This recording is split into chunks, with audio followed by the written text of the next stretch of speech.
Tanjung Septianingrum. Saya perawat yang ada di Maternity Ward. Sebelumnya saya sekolah di D3 keperawatan di Aktor Bethesda di Yogyakarta selama 3 tahun. Saya lulus di 2005. Kemudian di 2005 itu juga saya masuk di rumah sakit yang dulunya Premier ini Mitra Internasional.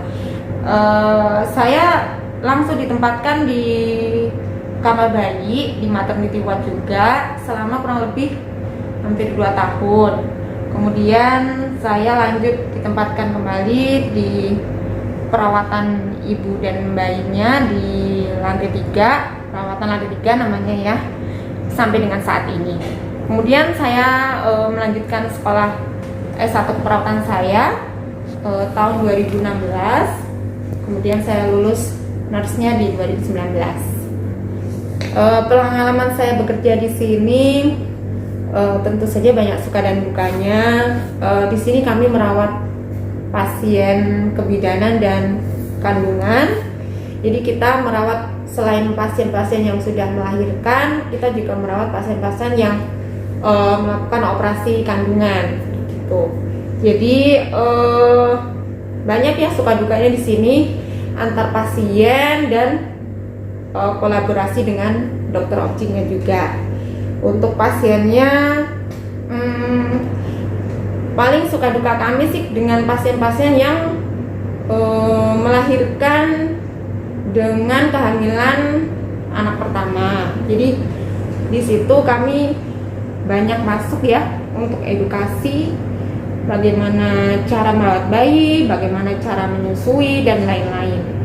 Kemudian untuk pasien-pasien yang post operasi kami juga merawat pasien tersebut dengan edukasi bagaimana nanti di rumah perawatan lukanya, kemudian bagaimana dia harus untuk gizinya selama setelah untuk melakukan operasi.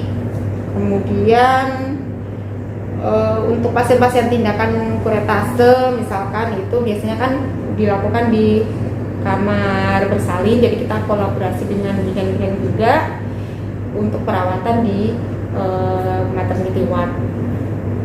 Pada kesempatan ini saya juga berterima kasih kepada Nurse Cafe yang sudah memberikan waktu ke saya. Jadi di sini saya akan sharing juga kegiatan saya sehari-hari selama saya bekerja. Jadi selain saya mengerjakan tugas-tugas saya sebagai seorang supervisor dalam membuat laporan dan yang lain-lainnya, saya sehari-hari juga ikut membantu teman-teman yang sedang berdinas supaya semua pasien di ruang maternity ward ini terlayani dengan baik.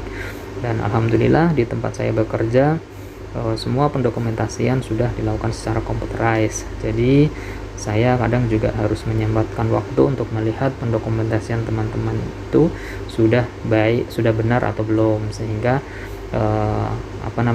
tidak terjadi hal-hal yang tidak diinginkan. Karena pendokumentasian yang dilakukan secara computerized ini akan terbaca oleh semua tenaga kesehatan yang lain yang memang berkolaborasi dalam penanganan pasien, sehingga apabila ada pendokumentasian yang tidak baik atau tidak benar nanti bisa memberikan data atau bisa terinterpretasikan sama tenaga kesehatan lain itu berbeda. Jadi semua yang kita lakukan harus didokumentasikan sehingga tenaga kesehatan lain pun bisa mengetahui apa yang sudah dilakukan oleh tenaga kesehatan yang lain untuk menunjang perbaikan atau kesembuhan pasien itu sendiri. Nah, kebetulan kan kalau pasien-pasien di maternity ini kan bukan pasien-pasien sakit ya, karena pasien-pasien yang memang ada sih beberapa yang memang pasien yang sakit secara fisik, tapi untuk pasien-pasien khususnya di maternity adalah pasien yang memang sehat dan hanya untuk melakukan proses melahirkan saja. Jadi terkhusus untuk para ibu-ibu muda biasanya kita juga melakukan edukasi yang lebih detail karena baru pengalaman pertama mempunyai seorang bayi, jadi seperti menyusui yang benar, merawat bayi di rumah dan lain sebagainya. Halo sahabat channel Nescafe. Jangan lupa dukung kami dengan cara Like, komen, share. subscribe. Terima kasih.